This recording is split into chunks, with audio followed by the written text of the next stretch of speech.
Hi guys, in last video we discussed how to create the remote repo and how to access the remote repo using Git client.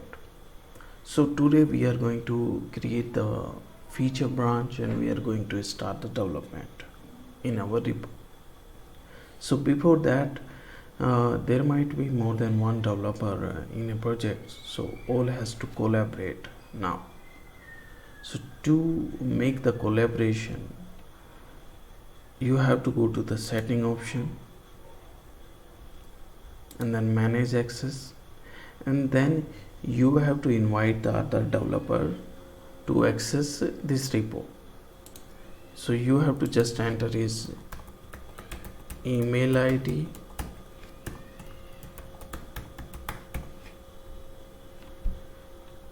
and you have to click add. Once you do that, this developer should receive an email from GitHub, and the developer has to accept that email so that developer can access this repo. And here you see that it is saying pending invite. Once that developer accept that invitation, so this will change.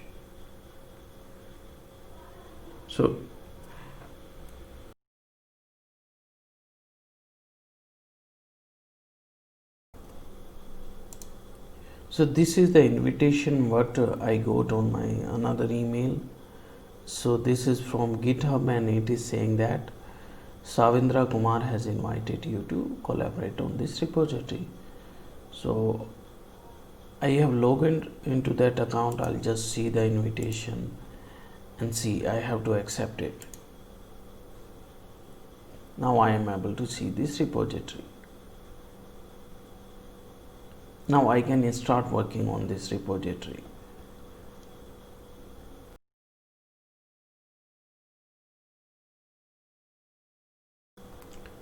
Before committing anything to the repository, first thing you should take care of the username and email address. So you might have different username and email address configured on your Git client. So you might have to see that. So you should see that using this command git space config global username. You can see the username, what username you have in your PC. So I had already configured the test developer 1989, that's why it is showing that. And let me see the email ID. So this is the email ID. So these settings help us to identify the developer on remote repo. Once you see the commit history, this developer name will come on the commit history. So this is important. You can if you want to change it, you can change it using the same command user.name, and you have to give the developer name. Let's say test developer 1989. I'm giving the same name. If you want to change the email address, you can change it.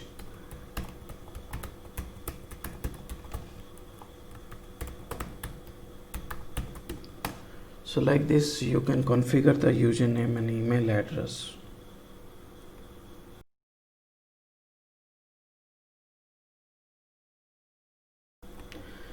Now we have to start developing a project in this test repo.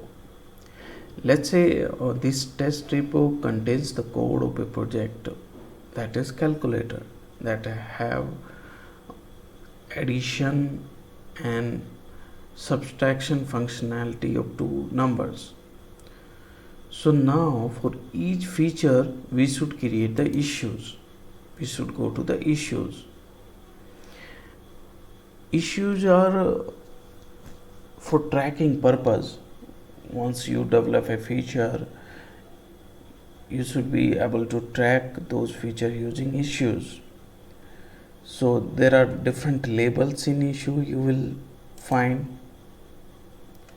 like bug, documentation, duplicate, good first. All these are some labels by which you can identify the issue, or you can add some new labels. Let's say I'll add a label feature for new feature, and I'm giving it a color. This is the color which I'm giving.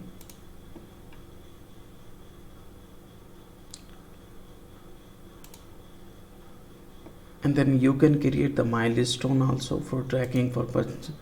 Let's say I'll create a new milestone M0, and due date should be today only. So this milestone should contains addition feature in calculator. So this is my first milestone, which should be finished by end of the day. So I have created the milestone, so this will track how much part is completed in this milestone. Now let me create a new issue. I'm going to start development of this addition feature, and I'll give this issue to one of my developer. I'll create a new issue. Let's say addition of two numbers. You can have a comment or some requirement you can add, like addition of two numbers. That's it. And you can attach some files. Now you have to assign someone. I'm assigning this issue to my other developer, test developer 1989. So I'll just select it. And labels, we had created a feature label. So I'll give it a feature because this is a new feature. If you are working on some bug, you can give this as bug.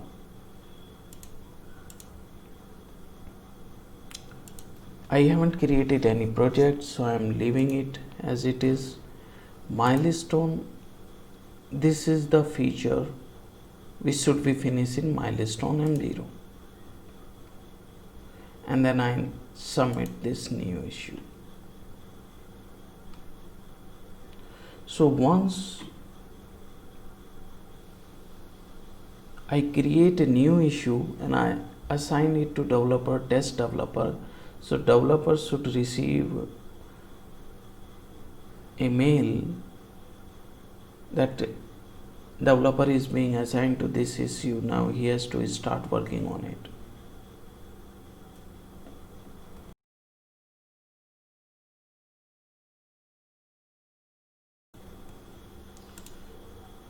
So this is the mail which I received from GitHub for this issue which was assigned to me, addition of two numbers.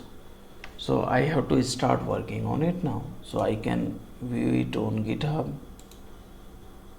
So this is the issue which is assigned to me by Savendra Kumar. So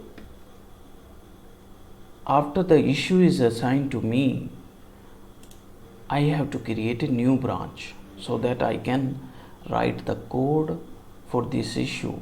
I have to go to this branch section, let's say feature addition.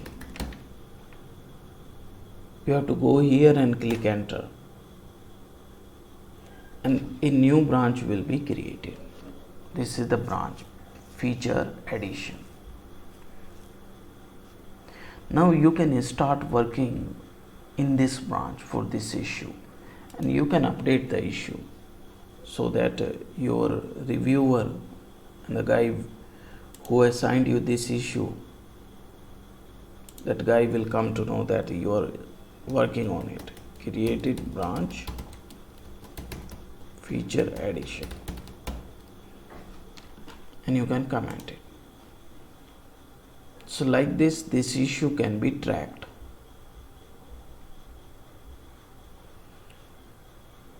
This guy has assigned issue to this developer, and then developer have created branch now, and developer will start working now.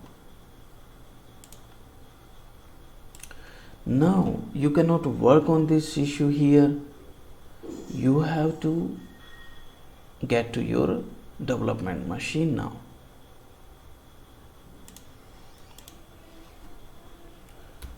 Now that branch is created on remote repo, so it won't be visible here. You have to update your local repository by git space pull command. So every time you want to update your local repo, you have to enter this command. You can see that this is the branch which was created, feature addition. Now you have to start working in this branch. You have to go to this branch. In your local repo, you won't see different folder for branch. You see there will be only one folder. Because it is a repo, it contains some database which handles all these branch using that database. So you have to go to that branch now. So there is a command git space checkout and branch name feature underscore. You don't need to type the name of the branch. You can enter first few character and then enter tab. The branch will be displayed automatically. You can click. You can see that now you are in branch feature addition. Earlier you were in branch master. Now you can start adding the code here.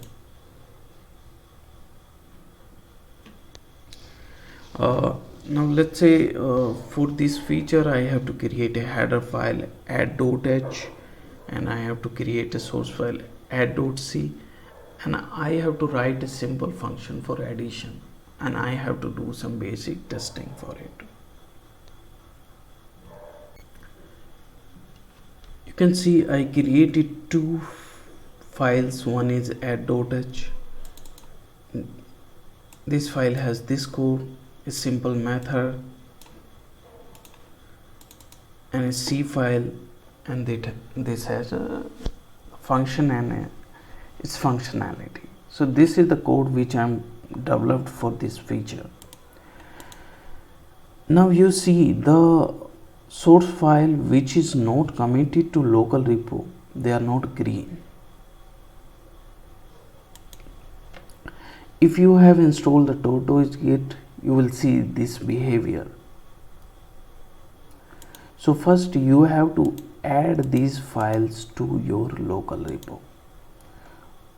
So to do that, you have to go to your local repo, and now you have to first check status by typing this command git space status.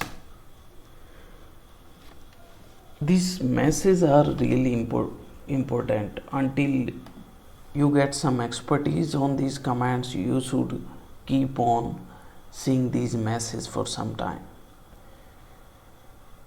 You see the message, there are untracked files.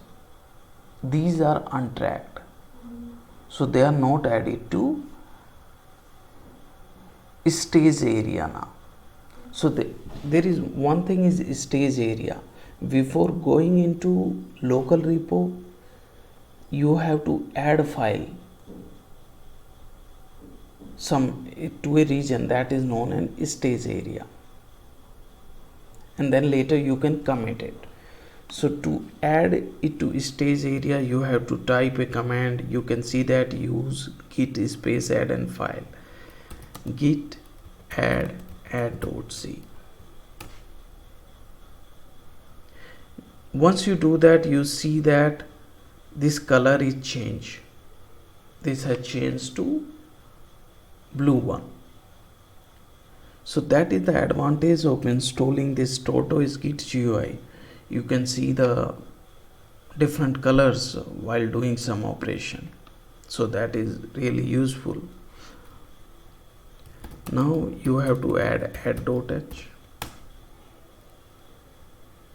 Color is changed. Now you type git status and you see that files are added. You can see that these are green earlier, these files were red color. Now once you add it, you have to commit it to local repo now. So there is a command for that, git space commit space -m space and a message.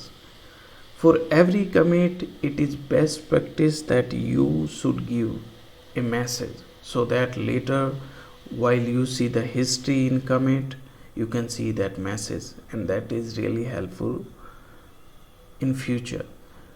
And message should be relevant to the functionality you are adding. Let's say I added the source file, so I'll give a message add source files for addition functionality. And it is best practice that your commit message should be limited to 80 characters. It should not be much long, and you should do a small commit. It's not like that you write thousands lines of code and you commit, you do only one commit, so that is not advisable. You should do small commits, so that way you can easily track your code. So I'll just click enter. Now you can see that these files are changed to green. Now these are part of local repository. So even you delete these files from window now, you can recover it, but you should not delete your local repo. You can type git status. You'll see these files are deleted. You can restore these files. Git space restore add.c, git restore and.h. So that is the advantage. This is how the code safety, even by mistake also one file is deleted, if the local repo is there, you can easily recover that file. Now once you type the git status, you will see your branch is ahead by one commit. It means that your branch is one commit ahead from remote repo, because until you send these changes to remote repo won't have these changes. So for that you have to enter this command git push. Before that, I want to tell you one more command, that git log. So that way you can see the different logs in your repository. Like initially you see this was the initial commit, and who was the authors? Savindra Kumar was the author. And what was the date? This was the date when this commit was done. So this is how the traceability comes into picture. Every change is time stamped, and what is changed, that is also you can see. You see the second commit. This is the message what I had given. That's why I was saying messages are really important. You should give only relevant message, so that later in history you can see that. And this test developer 1989 was the author. And you see the email address which we had configured. So this is how it enables the traceability. Now I'm gonna push these changes to remote repo. Git push origin and your branch name, in branch which branch you want to push the changes. Now you need an internet connection. While committing your code to local repo, you don't need an internet connection because you have to commit into local repo. Now because you are going to push the code to remote repo and GitHub server is at a remote location, now you need an internet connection. If you don't have internet connection, then you don't have connectivity with the GitHub server, you won't be able to push the code to remote repo. So I already have an internet connection, so I'll just enter this command, and you can see that it has sent these changes to this repo. So let me just verify whether these changes are sent to remote repo. I'll go to the repo, I'll just update it. So this is the branch in which I had, you can see that these add.h, these files I can see here, and this was the code which I had written in this add.c file. You can see this code, and this was add.h, a simple header file with some method declaration. And if you want to check the commits, so here you see some history. Test developer committed 5 minutes ago, and this is the commit history. If you click on it, you will see a nice history. Who has commit what? If you click on it, it will tell you what exactly was committed.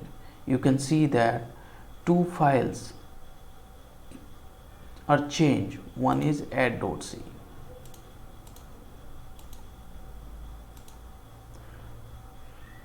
You see a green symbol. It means that these are newly added files. So this developer, test developer 1989, had added this file, and these plus sign you see here, it means that all these lines are added in this commit. Similarly here. So this is how you can easily track what exactly you had sent to remote repo.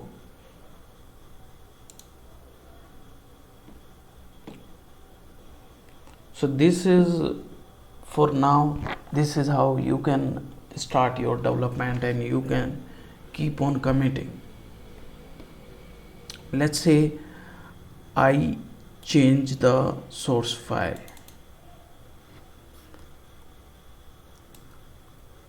I removed this comment and I save it. So once you save it, you will see a red symbol if you have installed the TortoiseGit. It means this file is changed. And what is change exactly? You can open your terminal, git bash, type git status. You will see that this is the file which is modified. To know the difference, you have to type a command git space diff. You can see that minus sign means something is deleted.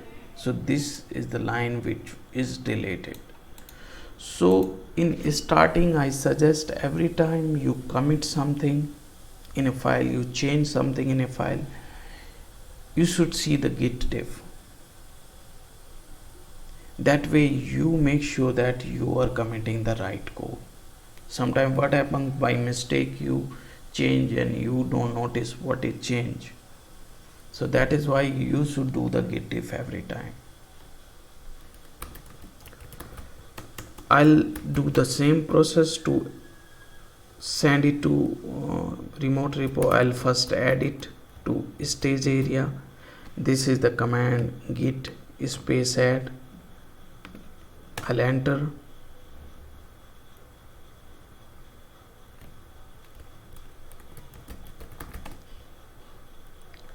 Now it's added to stage area. Now I'll add it to local repo. Now I have to give a comment. I'll give a comment which is relevant. Remove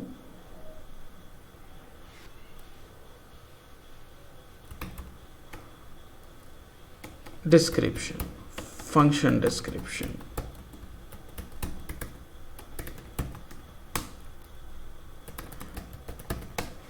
Once I do that, this red symbol is gone. It means it is added to local repo now. Now I have to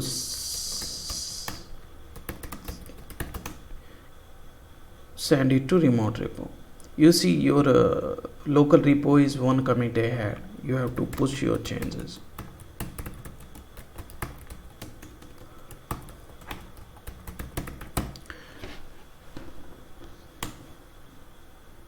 So it is good practice that you do the commit in your local repository in a day, and you send your commits to remote repo by end of the day, so that if let's say you lost your development machine or something is not working in development machine, at least your one day code will be safe in remote repo. So you may not need to commit every time. So you can keep committing into local repository, and at the end of the day you can push it to remote repo. That's a good practice.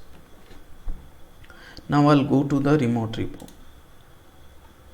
I'll just update it so that I can see. So I'll go to my branch in which I am working, because in master branch you won't see these changes until it is merged. You have to go to your branch only.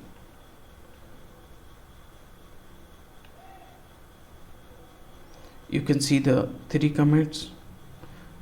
You can see now that function description is gone. You have to go to the commit history. You can see this is the commit which I had made. What changes I had made? You can go to this commit, and now it will tell you what exactly is changed. One file is changed. What is that one file? add.c. Now you see a red symbol. It means something is deleted from this file. When I had added this file newly, there was green symbol here. Now what is removed? This minus sign will tell you what is removed. So this was the line which is removed. So these things help during the reviews. So I suggest you should keep on looking into this information until you become a pro. So that is how you can keep committing into local repo and pushing the code into local remote repo.